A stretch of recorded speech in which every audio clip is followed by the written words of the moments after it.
By tonight, New York State's 19 million residents will be under a stay-at-home order. We have team coverage. I am for sure an extrovert. I like to say that I'm very introverted. For me, being an extrovert, I'm an introvert. I think I'm a little bit of both. During the coronavirus pandemic, many found the time to be stressful, and many had troubles coping with new requirements on the public. Some of these included the social distancing of 6 feet between people and early curfews on businesses and public spaces. But what of the experience for the introverts, for the extroverts? We interviewed 5 people who identified as introverted or extroverted or both to find their perspectives about their navigating the pandemic, and this is what we found.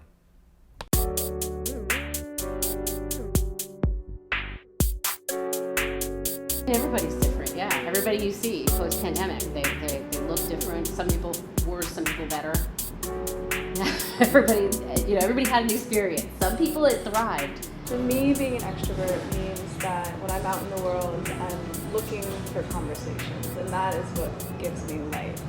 I enjoy downtime, I like quietness, but ultimately, what gives me the most excitement is when I can fill my hours with conversations with other people. I like to say that I'm very introverted because I like to keep to myself, and I like to really stay alone in places because I find myself more focused and more happy and available when I'm alone. I would say an introvert is a person who likes to stay to themselves. They don't really like to interact with people. They rather be alone because like most people find their comfort in being alone, and like that's like the main objective of being an introvert person. My experience during this whole pandemic as an introvert, I would say that it really hasn't changed anything. Honestly, I'm like a homebody. Like I love being home. I don't really go outside and hang out with friends and stuff. So being quarantined, meaning like we have to stay in the house 24/7, it didn't really like change that much about me. And I still listen to music alone. I still read my books alone. I still dance alone. Like nothing really changed during quarantine for me as an introverted person. The experience was something that was actually normal for me because I never really go anywhere anyway. So I never really felt any type of way having to be someplace. I didn't really think of it as a big deal because I've always wanted to stay home anyway. It was always my mom and my sister trying to force me to go out, to do stuff, to be places where I didn't even really care to be. So there were days where I did just get out and go for a walk just to get some fresh air, but other than that, I was kind of comfortable because I already stayed home anyway. So I would define myself as an introvert as being someone who's very not closed-minded, but very like to themselves. Like they're very towards themselves. Majority of the time, they don't really feel the need to go out. They don't really always want to be around loud noises and around a hefty amount of people. They just kind of want to be to themselves or in a small group of people.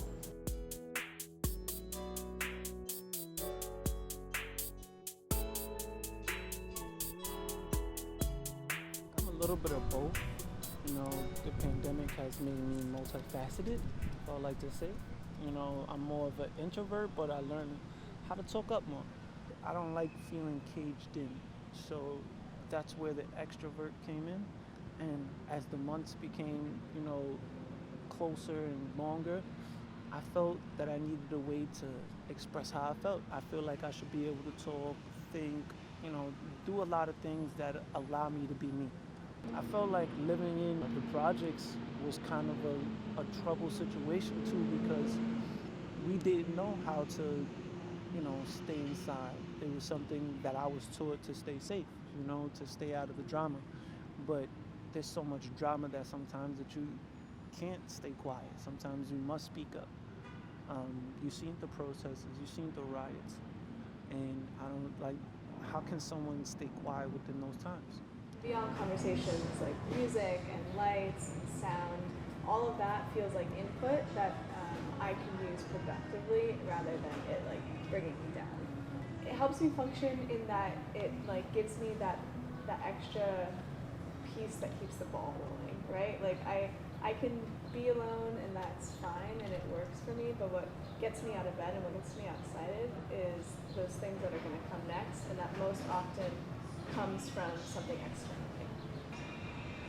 think there is a difference between the way that I function now as opposed to before the pandemic, but I'm not sure if it is as much like a personal thing or what I'm realizing about the world around me, because even in the last couple weeks, I've started noticing this really strange, unexpected longing for like the ways that things were functioning during COVID, and it's kind of an unexpected feeling, and it's a little bit disturbing to like desire this like crazy pandemic apocalyptic world. But what I'm realizing is that the conversations are shifting now.